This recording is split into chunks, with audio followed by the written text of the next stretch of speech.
สบายดีตอนเที่ยงมากินกาแฟนำกันวินคอฟฟี่เนาะเพราะว่าให้แก้วมณีไปซื้ออัน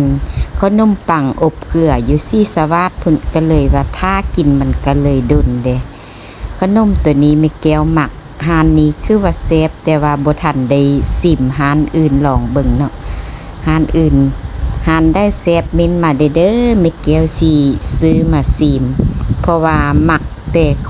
นมปังอันนายังก็เนยอบเกลือนี้เนาะ